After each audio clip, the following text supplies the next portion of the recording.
of reducing carbon emissions in the G7, it's the UK, right? By a margin.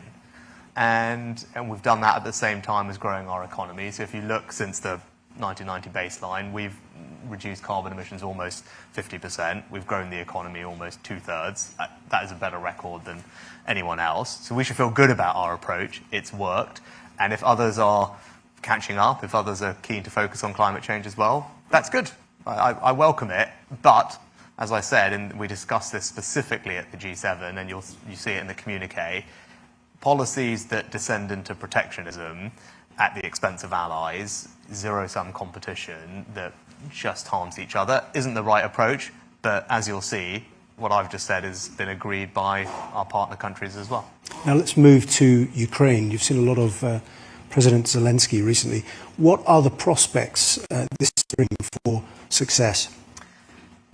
My first reflection is because people talk about this counter-offensive, and it's probably worth us bearing in mind that what Ukraine's been doing for the past year is a counter-offensive.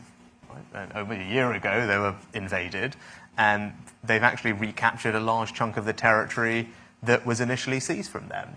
And so that's the first thing we should acknowledge and pay tribute to them, because many people, including maybe a couple in the room, and were of the view that that probably wouldn't be possible, and this would all be over in 3 weeks, and Russia would just run through it. And so we should take a moment to pay tribute to them for that. And then in particular this winter, not only have they held all the ground, withstood aerial bombardment of their people and their civilian infrastructure through a hard winter, they've also managed to rebuild their energy grid and prepare for this counteroffensive. Right? So just to get to this point is incredible. And their bravery, their resilience is something we can all admire and be inspired by.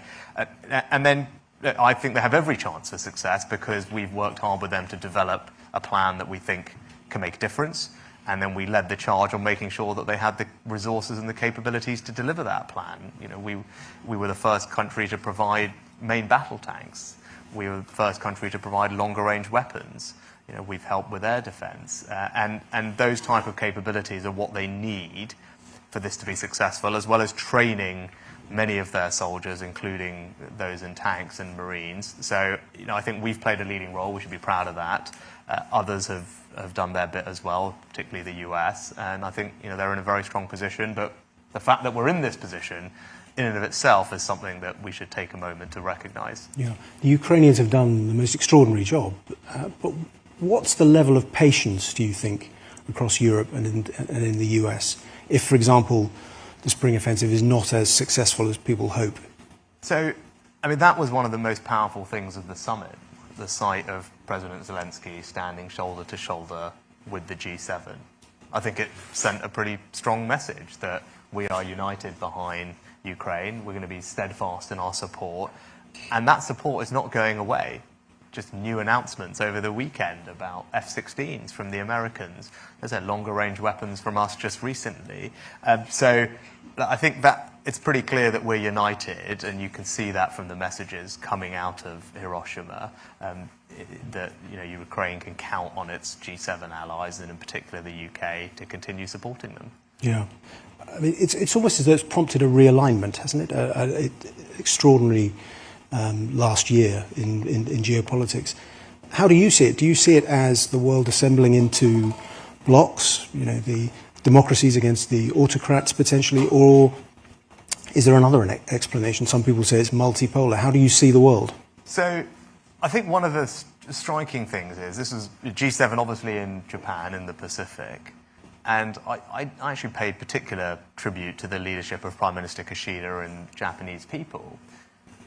Australia is in the same boat. But what we've seen with the Ukraine conflict is that everyone has realized that security is indivisible between the Euro-Atlantic theater and the Pacific. So you've seen all these Pacific nations, whether it's Australia, whether it's Japan, doing their bit to support the effort. Why? It's because what are we ultimately fighting for? We're fighting for the rules-based order, and we're fighting for values that are universal. Democracy, freedom, the rule of law. We all cherish those things. And so whether you're in the Pacific, whether you're in Europe, people have recognized that those are values that are worth fighting for. even if it's not on your doorstep. And I think that's been quite a striking feature of it, and very welcome, actually. And what's your message to Putin and Russia in that context? It's simple. We're not going away. And we are now leading the conversation with allies about what longer-term multilateral and bilateral security agreements we can put in place with Ukraine to provide them not just with support for the summer, not just with support last year or next year, but long-term support that they can count on. And there's lots of different ways and forms that that can take, but we are leading and shaping that conversation. Why is that important? Well, I think we owe it to Ukraine, but also I think part of Russia's strategy is to just wait this out, right? I mean, they thought this would all be over in 3 weeks. We're still here a year later, but they will be thinking, well, maybe we can just wait this out. As you said earlier, people might tire.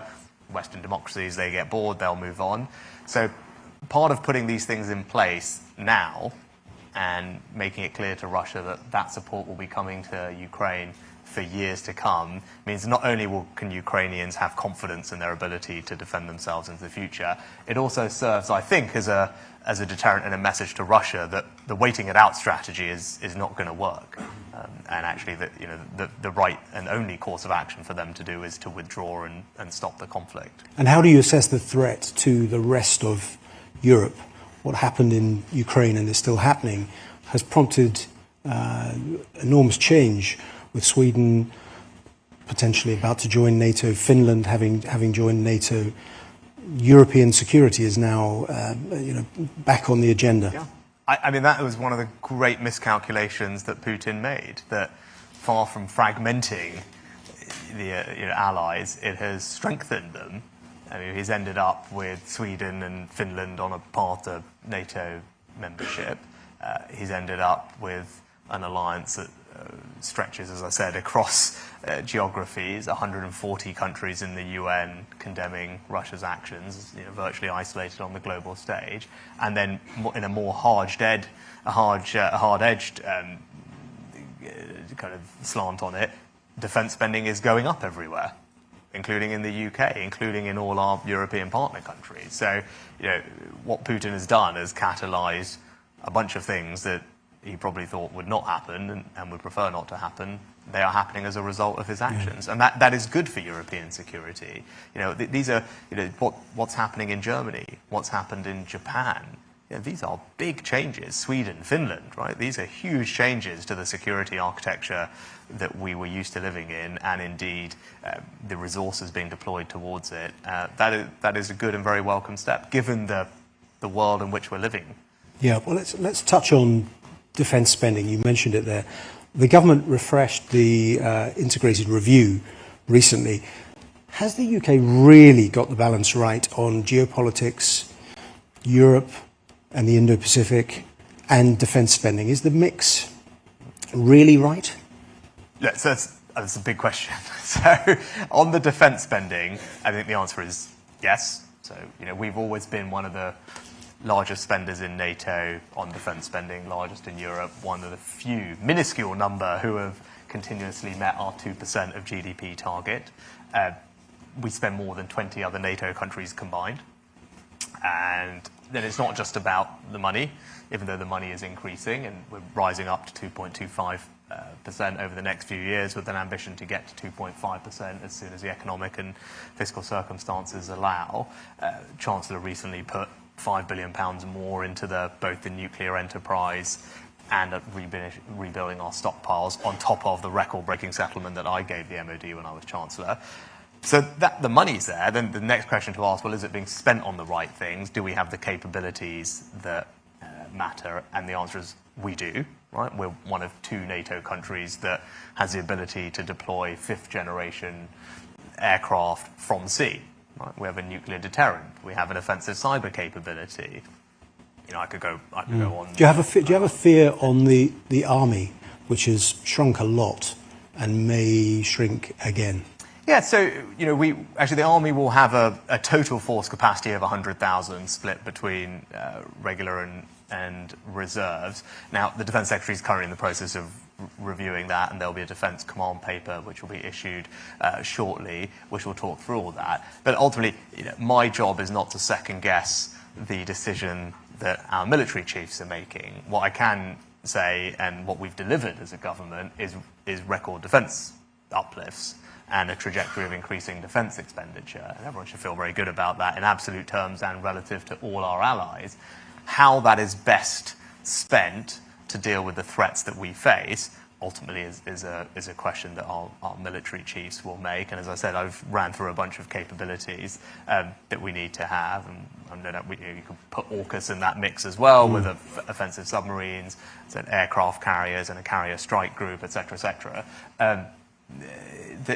That's a decision that they will make and optimise our forces appropriately for that. Do you think it might eventually have to go quite a bit higher, actually? If 2% was deemed okay when history was presumed to have ended, after the end of history, I mean, 2.5, 3, or 4% in Poland's case, actually, this year, are we not, as democracies, getting more into that sort of level of spending being required?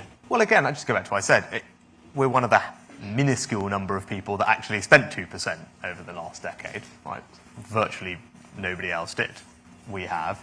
We're spending more than 2% already, so we're up to 2.25% on an increasing trajectory to 2.5% as the fiscal and economic conditions allow. And because I think that's reflective of the threat environment having changed, as you said, right? We face a more volatile and uncertain world. We can see that. It's right that we're investing to protect ourselves. But as I said, it's not just about the quantum, it's about how we're deploying it. And again, whether it's with the army, there's a plan called Future Soldier, which talks about a more lethal, more agile, more deployable armed forces, as well as just the quantum of them, right? And that is a relatively new way of thinking about it, which is important. But I'm just going to, because I know we're on time, but you talked about the balance between that and the diplomacy side, which I think is an important and interesting question. And I think in the environment we're facing, it actually is incumbent on us to, what we described in the integrated review, is to out-cooperate and out-compete our adversaries. And actually what we want to be able to do is shape the international environment that we're operating in, and relationships matter. And that's why I think we have invested very heavily in building diplomatic relationships in all three theatres, in the Atlantic, in Europe, in the Indo-Pacific. And you can see that just this week, the partnership that we've signed with Japan means that the UK-Japanese relationship is the strongest it's ever been, particularly on defence and security, where the arrangements we've got with them now, we are the only European country that they've ever done that with, and only the third country ever beyond the US and Australia. We're starting to have those conversations with South Korea. We joined CPTPP. We've got AUKUS. We've got the GCAP program for our next generation of fighter aircraft with Japan and Italy. And as you can see, whether it's the Windsor framework and other things, or deals with the French and the Albanians on illegal migration, we're diplomatically operating in all theatres, delivering benefits for people at home. A very quick final question. About Britain's place in the world. British economic performance in the last decade has been, I think it's fair to say, suboptimal. Now that has consequences. We've talked about defence spending. But given that backdrop, how do you respond to those saying, naming no names, Simon MacDonald, that Britain has a declining role in the world? So look, I'm going to gently push back on the economic one first, in the sense that, well, if you look, what's happened since 2010, and actually new IMF forecasts out today, which are a big upgrade in UK growth, which has been systematically underestimated for many years. What is the record since 2010? Right. Well, the record is we've grown just the same as Germany, faster than France, Italy, and Japan, and only behind the US and Canada. Right. That's the record. Right. Is that suboptimal? Great. Of course we always want more growth, but out of all the people who have to import energy, we're top of the pack with Germany. So that's the record on growth. And during that time, what else have we done? The Chancellor had an excellent op-ed recently, which kind of went through some of the greatest hits. We've created Europe's largest life sciences sector. We've got one of the world's best creative industries. We've, clean growth we've got the second largest installed base of offshore wind. We've got strength in financial services that's world leading, and I could keep going. We've created more unicorns and digital investment in this country than France and Germany combined, right? So that's the economic record, and we should actually feel very good about it. And when I was in Japan last week, what did we announce? £18 billion of new investment into the UK from Japanese companies. Enormous vote of confidence in us. Just a few months ago, PwC did a survey of 1,000 global CEOs, more than that, actually, a few thousand from 100 different countries, asking about investment destination. Number one European destination? UK. Third globally behind the US and China, right? So that's the economic side of it. Look, on these narratives, and I addressed this in Parliament yesterday, and if people can have a look at my statement, what have we achieved in the last 6 months, right? Windsor Framework. New deal with the French in a summit, the likes of which we haven't seen for years. New deal with Albania to strengthen our ability to deal with illegal migration. We've got CPTPP, first European nation to exceed. The GCAP program for the next generation of fighter aircraft with Italy and Japan. We've got the Japanese defense deal that we've just signed. We've got AUKUS, incredible, unprecedented defense partnership with Australia and the US. We've got our leadership on China and probably most importantly our leadership on Ukraine, not just with hard support but also leading the conversation from an intellectual perspective about the right way to try and resolve this conflict and make sure that Ukraine is successful. That's what we've just done in the 6 months. And I don't know how you can look at any of that, as I said, operating in the Atlantic, in Europe, in the Pacific, delivering benefits for people at home, whether it's tackling illegal migration, creating jobs, growing businesses. How can you look at any of that and say that Britain is not anything other than confident, free, and doing great stuff that's making an enormous difference in the world? That's what I see when I look at our foreign policy, and having spent a week with people from around the world, I think that's what they recognise too. Britain is absolutely delivering, not just internationally but domestically. We're a respected ally, and we're doing something that I don't believe any other country could do. And the best way to think about it is that in the space of about 10 days, I went from having the first Anglo-French summit we've had in years, very successfully, then going to San Diego to sign AUKUS with 2 of our Five Eyes partners, Australia and America, and then a week later we acceded to CPTPP as the first European nation to do so. Right? Which other country could do all those 3 things? Right. I'll leave that to you, but I think there you go. I mean, that's the case. So. On that optimistic note, Prime Minister, thank you for joining us at the London Defence Conference, the Prime Minister. Thanks very much.